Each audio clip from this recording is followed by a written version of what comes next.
नमस्कार, आप देख रहे हैं उत्तराखंड का सबसे लोकप्रिय चैनल इंडिया 10 न्यूज, जो कि आप तक पहुंचाता है हर बड़ी से बड़ी खबर, यानी शहर आपका, आपकी खबर। आइए मैं दिखाती हूं आज की बड़ी खबर। भारत रत्न पंडित गोविंद बल्लभ पंत की जयंती मनाई।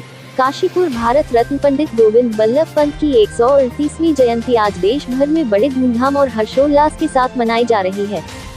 इस मौके पर काशीपुर में भी पंडित गोविंद बल्लभ पंत स्मारक समिति के बैनर तले कार्यक्रम का आयोजन किया गया।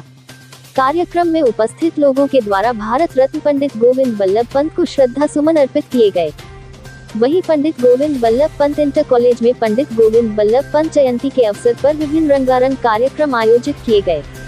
आपको बताते चले कि काशीपुर में मुरादाबाद रोड स्थित पंडित गोविंद बल्लभ पंत पार्क में पंडित गोविंद बल्लभ पंत स्मारक समिति के तत्वाधान में प्रत्येक वर्ष कार्यक्रम का आयोजन होता है। प्रत्येक वर्ष की भांति इस वर्ष भी समिति के द्वारा पंडित गोविंद बल्लभ पंत की जयंती पर कार्यक्रम आयोजित कर उनके चित्र पर माल्यार्पण कर श्रद्धासुमन अर्पित किए।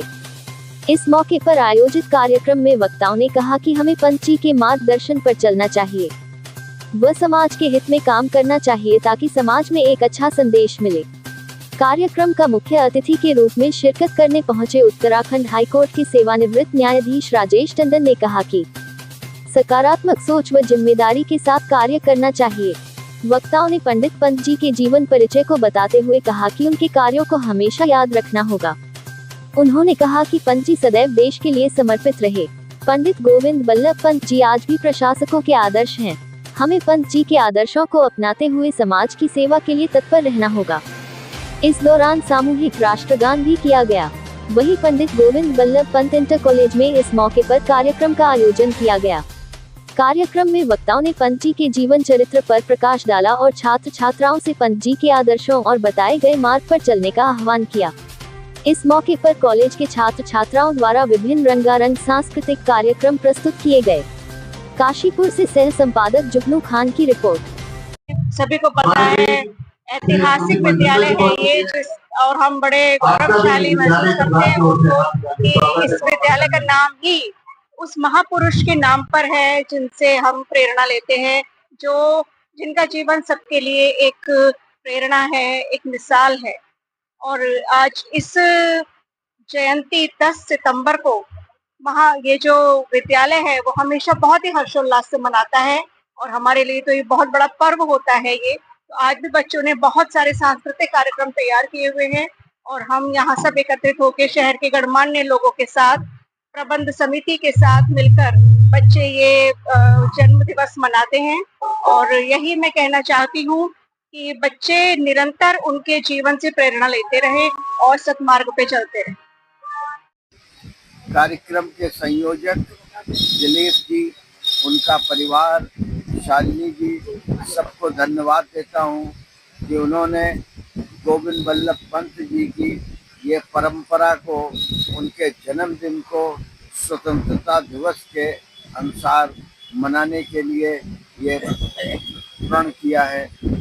आज हम जब देखते हैं गोविंद जी की, जो उनकी छवि देखता हूँ, तो वो पहले प्रधानमंत्री थे, जबकि हमारे देश में आज़ादी से पहले 1937 से लेके 39 तक बराबर प्रधानमंत्री रहे। उसके बाद चीफ मिनिस्टर की पोस्ट पर कार्यरत हुए। आज हमें बड़ी खुशी मिलती है कि आज काशीपुर उन्होंने एस्टेब्लिश किया। काशीपुर की परंपरा, यहाँ तराई एरिया को रेजिडेंशियल एरिया बनाया और यहाँ पर काफ़ी फैक्ट्री सब चीज़ें लगाई। साथ साथ जब उसके बाद नारायण दत्त तिवारी जी यहाँ आए, उन्होंने भी इसको बहुत डेवलप किया। अब मेरी इच्छा ये है कि अगली बार से पहले ये डिस्ट्रिक्ट कन्वर्ट हो जाए, और डिस्ट्रिक्ट कन्वर्ट के साथ इसका नाम गोविंद बल्लभ पंत नगर रख दिया जाए। यही मेरी तमन्ना है, यही उनको रियल श्रद्धांजलि है, और यही उनके यादगार रहेगी। धन्यवाद।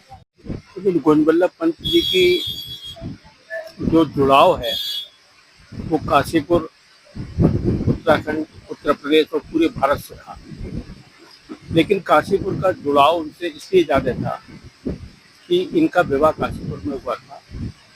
मोहल्ला खालसा में रहते थे, और कि उन्होंने काशीपुर के लिए बहुत बड़ा योगदान, जो कि उदयराज हिंदू इंटर कॉलेज है, वो उन्हीं का दिया हुआ है 2014 में। और वो पहले मंत्री थे उदयराज हिंदू इंटर कॉलेज के।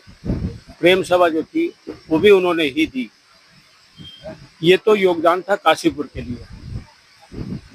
उसके साथ साथ इस जिले के लिए उन्होंने योगदान जो दिया, वो तमाम लोगों को बुला करके जमीनें दी, ये कह करके कि तुम यहाँ बसो।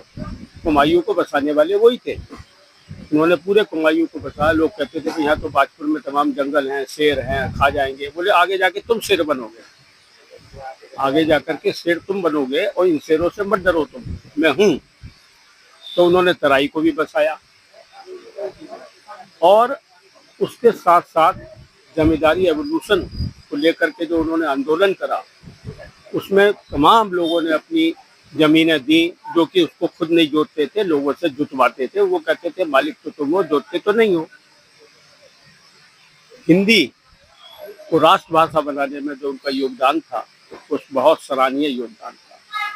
उनकी शुरू से ये इच्छा थी कि हिंदी राष्ट्रीय भाषा बने। उसके लिए उन्होंने पूरा आंदोलन भी किया।